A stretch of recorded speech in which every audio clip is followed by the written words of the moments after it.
Presiden Joko Widodo menginstruksikan penundaan pengesahan revisi KUHP karena mempertimbangkan adanya pasal-pasal kontroversial. Nah, apa saja pasal dimaksud? Kita simak pemaparan berikut ini. Nah, harus dipahami bahwa kontroversial mungkin ini adalah pasal-pasal yang baru ada di KUHP kali ini ataupun sulit dipahami oleh masyarakat, menimbulkan sejumlah pertanyaan baik positif maupun negatif. Yang pertama, kita harus ketahui bahwa akhirnya kemarin ini pembahasan RKUHP akhirnya ditunda. Apa penyebabnya? Penyebabnya sebenarnya simpel pemirsa, banyak sekali pasal kontroversial yang menimbulkan sejumlah pertanyaan di masyarakat dan akhirnya banyak sekali reaksi keras dari masyarakat. Kalau Anda memang suka melihat media sosial misalnya, banyak orang yang menganggap RKUHP ini tidak sesuai dengan kehidupan masyarakat Indonesia dengan berbagai macam alasannya. Selanjutnya kita simak fakta berikutnya pemirsa. Nah, kita mulai pasal kontroversial RUU KUHP. Pasal 218 misalnya penghinaan presiden. Kita lihat setiap orang yang di muka umum menyerang kehormatan presiden dipidana paling lama 3 tahun. Ini menjadi pasal yang kontroversial. Kenapa? Karena bagaimana kita bisa menafsirkan menyerang kehormatan presiden karena ini sesuatu hal yang subjektif misalnya. Nah, ini memang harus dirinci juga dan banyak pihak yang merasa bahwa ini ada sesuatu yang harus dirinci dan tidak bisa dinilai secara subjektif karena bisa menjadi suatu pasal yang karet saat menafsirkannya. Lalu pasal 252 ilmu santet. Siapapun yang berilmu gaib untuk menimbulkan penyakit atau kematian ke orang lain ini dipidana 3 tahun. Ini juga menimbulkan kontroversi pasal ini. Selanjutnya pemirsa, kita simak apa lagi pasal yang menjadi perdebatan. 306 agnostik di penjara, menghasut orang dengan maksud meniadakan keyakinan seseorang terhadap agama bisa dipidana penjara paling lama 4 tahun. Memang di dalam RKUHP ini banyak sekali dikritik karena masyarakat merasa banyak sekali usaha negara untuk masuk ke ranah yang sangat privat, termasuk salah satunya adalah ranah agama. Pasal 341 perkosa hewan, mungkin Anda merasa pasal ini lucu, mengapa harus ada pasal ini? Tetapi hal ini, pemerkosaan terhadap hewan banyak sekali terjadi bahkan di luar negeri sekalipun ini merupakan hal yang sangat dikecam. Kita simak, selain menyakiti atau menganiaya hewan, memperkosa hewan pun kena pidana 1 tahun penjara. Sebenarnya logikanya seperti ini pemirsa, memperkosa hewan itu dianggap oleh masyarakat sebagai sesuatu yang mengeksploitasi hewan yang berlebihan dari kodratnya yang harusnya mereka jalani atau kita mengeksploitasi tidak sesuai dengan fungsi hewan dalam tanda kutip. Nah, selanjutnya kita simak apalagi pasal kontroversi. Ini ternyata banyak sekali perzinahan. Sebenarnya dari tahun 1981 ketika RKUHP ini pertama kali dilakukan revisi, dicoba untuk dirembukan, pasal kumpul kebo atau summer leven ini menjadi salah satu pasal yang di-highlight untuk direvisi karena banyak sekali masukan-masukan dari masyarakat, tetapi ini juga mengundang kontroversi karena setiap orang yang hidup bersama sebagai suami istri di luar status perkawinan dipidana 6 bulan penjara. Nah, yang pertama lagi-lagi apakah memang negara bisa masuk ke ranah privat sebegitu dalamnya? Yang kedua, bagaimana dengan orang-orang yang diiming-imingi sesuatu lalu mereka akhirnya nikah siri, atau orang-orang dengan misalnya agama atau kepercayaan daerah, misalnya Sunda Wiwitan atau banyak ribuan lagi kepercayaan daerah yang mereka tidak punya KTP tetapi mereka menikah dan tidak dicatatkan di catatan sipil. Apakah itu bisa dianggap kumpul kebo lalu digiring ke penjara karena hal ini? Nah, gelandangan juga ini di pasal 432, setiap orang yang bergelandangan di tempat umum akan kena pidana berupa denda 1 juta rupiah. Simpelnya, memang gelandangan punya uang 1 juta rupiah dari mana misalnya. Oke, selanjutnya pemirsa, ini adalah sejumlah pasal kontroversial dan ini ada yang terakhir, aborsi. Ini yang mendapat kecaman paling banyak. Perempuan yang sengaja menggugurkan kandungan atau meminta orang lain untuk menggugurkan kandungannya dipidana paling lama 4 tahun. Nah, misalnya ada contoh kasus, ada seorang anak perempuan diperkosa 7 orang laki-laki. Dia lantas hamil, lalu dia ingin menggugurkan kandungannya karena dia tidak menginginkan anak tersebut. Lalu ia bisa terancam pidana penjara hingga maksimal 4 tahun misalnya. Di mana keadilan? Dan ini menjadi sesuatu hal yang sangat double victimization atau korban yang berulang menjadi korban lagi dan itu bukan kesalahannya. Yang terakhir adalah perkosa istri di pasal 480, suami yang memaksa istri bersetubuh marital rape bisa dipidana 12 tahun.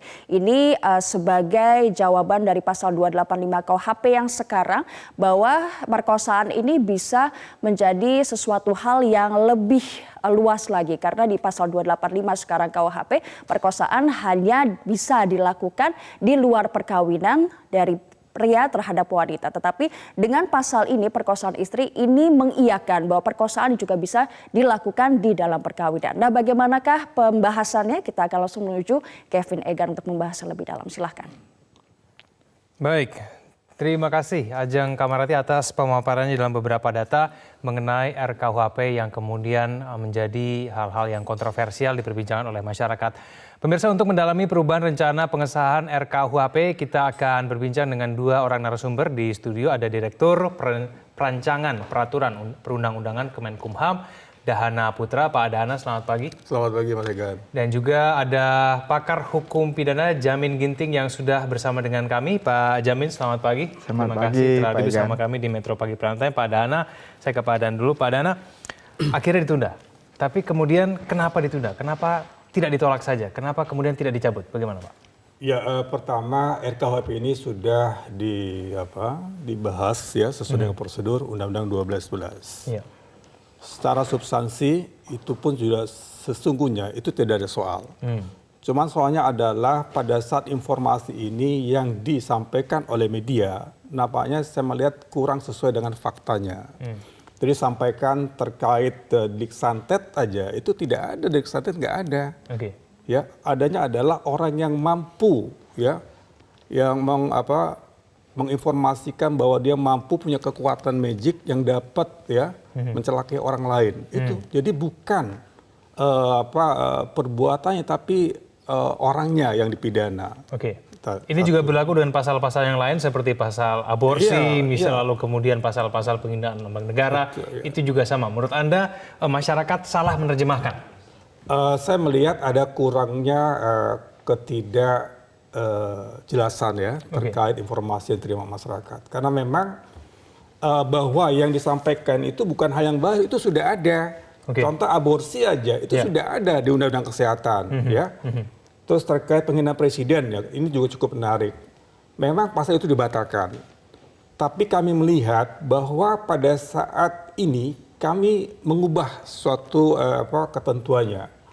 Bukan penghinaan, tapi menyerang harkat dan martabatnya. Kita paham bahwa presiden adalah sebagai simbol negara. Ya. Pada saat diserang harkat dan martabatnya, siapapun orangnya harus ada suatu jiwa protek. Siapapun kecuali yang yang dikritisi adalah kebijakan dalam konteks pemerintahan itu tidak pidana. Tapi kalau serang harkat martabatnya lah ya, nggak jelas keturunan maupunnya lah, itu kan siapapun orangnya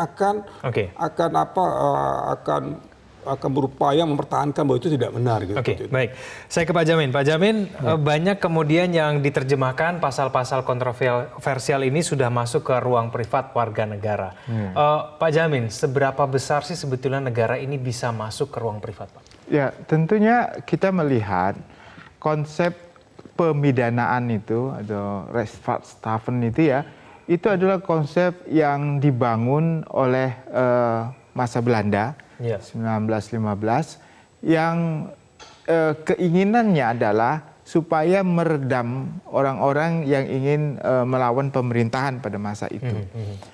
Negara-negara yang bermartabat pada saat ini yang berkembang sudah meminimalisasi pemidanaan. Memperkecil pemidanaan.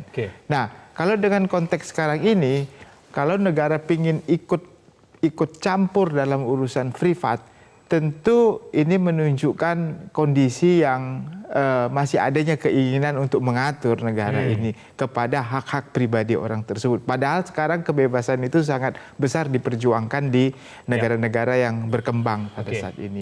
Nah, jadi yang menyangkut tentang rumah tangga sebenarnya sistem yang harus dibangun.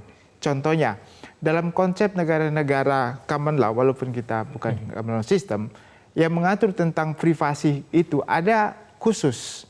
Contohnya di Singapura ada yang disebut sebagai Family Court of Justice. Jadi di situ ada khusus pengadilan untuk keluarga yang mengatur tentang bagaimana nanti keluarganya penyelesaiannya. Tapi tidak diatur secara spesifik dalam suatu undang-undang.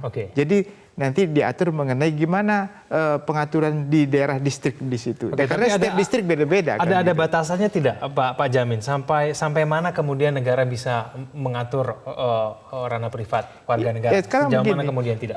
Konsepnya adalah yang menyangkut tentang ketertiban umum, yang mengganggu ketertiban umum, itu kan sudah diberikan hak warga negara kepada negara untuk mengaturnya, yang mengatur tentang ketertiban umum. Tapi yang mengatur tentang privasi yang diatur dalam ketentuan Undang-Undang Dasar itu di pasal 28, itu kan hak privasi yang harus dilindungi, yang harus diperjuangkan oleh dirinya sendiri. Nah, contohnya tadi, salah satunya ada pasal tentang istri yang diperkosa oleh suami karena tidak mau membuka hubungan badan. Ini kan suatu hal yang menurut saya tidak perlu diatur, begitu kan? Kecuali ada memang kejahatan di situ, ada melukai, mencederai. KDRT sudah mengatur tentang hal itu. Baik, kita akan lanjutkan di segmen selanjutnya. Kita harus jeda dulu, pemirsa, kami akan segera kembali. Nah, karena itu saran saya sebaiknya jangan ditunda, tapi kita bicarakan. Kalau nanti dalam pembicaraan sisa-sisa masa pengabdian ini tetap juga tidak ada kata sepakat, silahkan untuk ditunda. Karena kalau ditunda, itu akan membuat sebahagian besar orang bertanya. Boleh jadi ada sekelompok orang yang menolak, tapi juga banyak orang yang kemudian bisa menerima. Oleh karena itu, kita sih berharap sebenarnya jangan ditunda. Mesti itu hari Senin kita kan ngomong, kalau kita mau konsisten, ya jangan ditunda gitu loh. Tapi bahwa konsens ini harus ditampung, dan kalau penjelasan kita pasal-pasal itu belum jelas, ya dimasukkan dalam penjelasan. Jadi sikap P3 sebab kapan kita itu ya mau 260 juta rakyat Indonesia itu sepakat tentang satu hal dalam KUHP, kapan? Sampai kiamat juga pasti enggak, saya yakini. Gimana mau sepakat? Ya, itulah beberapa pernyataan dari anggota DPR yang paling tidak menyatakan bahwa sebetulnya tidak perlu ditunda. Saya kembali kepada Pak Dahana. Pak Dahana, bagaimana kemudian Kemenkumham menjawab bahwa memang ada beberapa pasal di dalam RKUHP itu yang terlalu privat dan bahkan mungkin tidak perlu diatur oleh negara sebetulnya. Bagaimana, Pak Dahana? Ya, baik. Jadi memang kemarin pun juga Presiden dan juga Pak Menteri sudah memfollow-up arahan Presiden bahwa RKUHP ini ditunda pengesahannya dan di periode berikutnya. Tapi memang kami pun juga sudah mendalami berbagai informasi dari media terkait isu-isu kontroversial. Saya pikir sesungguhnya itu bukan kontroversial karena kurang dipahamilah dari segi substansinya. Karena bukan hal yang baru. Contoh terkait aborsi aja. Aborsi itu sudah ada di Undang-Undang Kesehatan, dan itu pun juga yang dipidana, yang tidak dipidana pada saat itu sebagai korban pemerkosaan. Ya, jadi korban pemerkosaan itu dengan waktu tertentu itu 2 bulan kalau nggak salah itu tidak dipidana, gitu loh. Dan juga berdasarkan dari hasil mediks, ya. Jadi ada kriteria-kriterianya. Jadi tidak semua itu aborsi itu dipidana, enggak. Ada kriteria. Inilah kadang-kala hal ini belum dipahami secara utuh, gitu.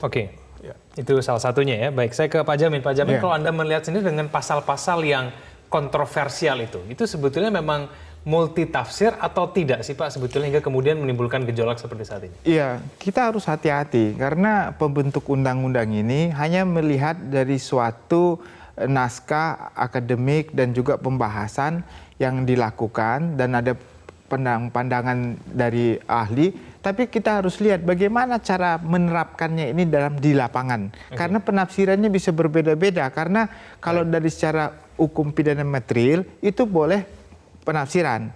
Nah, penafsiran ini nanti jaksa atau penyidik bagaimana menafsirkannya. Tadi dikatakan contohnya masalah tentang persetubuhan tadi dengan dipaksa oleh istri, nanti suaminya dipidana. Nah, pertanyaannya, kalau sampai ada pembuktiannya, ada orang menduga itu bukan suatu karena hubungan, ada penganiayaan, bukan karena sebab lain-lain, apakah bisa dipidana atau tidak? Nah, ini pembuktiannya agak sulit juga. Lalu mengenai gelandangan tadi, orang yang bisa jadi gelandangan, yang tidak punya pekerjaan dan segala macam, apakah mereka dengan maunya sendiri atau tidak, lalu diambil begitu saja? Nah, ini banyak hal yang harusnya sebenarnya dalam konsep pidana, waktu dia merumuskan segala sesuatu boleh saja kita setujui lalu kita jadikan sebagai undang-undang, tapi harus ada masa transisi penerapan undang-undang tersebut. Nah, transisi penerapan undang-undang tersebut akan dilihat efektivitasnya atau enggak. Itu pertama. Jadi ada dua hal. Apakah undang-undang diundangkan dulu, baru kita bikin transisinya supaya masyarakat lebih jelas, atau sebelum diundangkan ada eksaminasi, ada uji coba terhadap penerapan suatu hal tersebut di dalam masyarakat, nanti ditanyakan ini seperti try out lah begitu, tapi penerapan hukumnya nggak nyata begitu. Nah, coba dicobakan di Sulawesi, apakah bisa dipahami? Nah, mungkin masyarakat juga menilai sosialisasi terhadap ini kurang. Tadi Pak Menteri juga sudah mengakui hal itu, mungkin pendekatannya lebih baik lagi nanti ke depan begitu.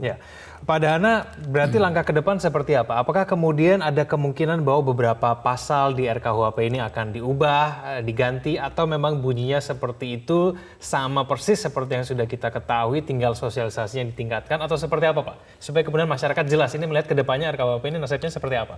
Ya baik, terima kasih. Jadi memang kami sudah mapping ya hal-hal yang menjadi suatu perhatian publik.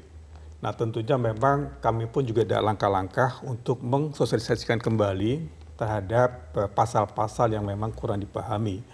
Karena memang sesungguhnya saya melihat memang masyarakat belum memahami secara utuh ya terkait pasal-pasal yang disoalkan tadi. Sesungguhnya juga kalau kita lihat secara utuh ya, filosofi dari RKUHP ini kan ada 4 hal ya. Pertama, dekolonisasi. Bahwa KUHP ini kita gunakan sudah 104 tahun. Ya. Satu. Kedua adalah terkait demokratisasi. Jadi kita melihat dari nilai-nilai Pancasila, konstitusi, hak asasi manusia. Berarti kedepannya nggak akan diubah nih Pak ya? Jadi sama seperti RKUHP yang sudah nanti kita dalami kembali, tapi kalau toh memang ada sesuatu yang perlu kita ubah ya kita ubah. Tapi prinsipnya adalah karena kurang dipahami secara utuh, itu aja poinnya. Baik. Pak Dahana, terima kasih telah bergabung sama kami. Pak Jamin juga terima kasih, waktu kita sangat terbatas. Pemirsa, kami akan kembali usai jeda. Setelah ini kita akan hadirkan informasi mengenai kemungkinan pembahasan revisi KUHP yang bisa diulang dari awal. Sesaat lagi.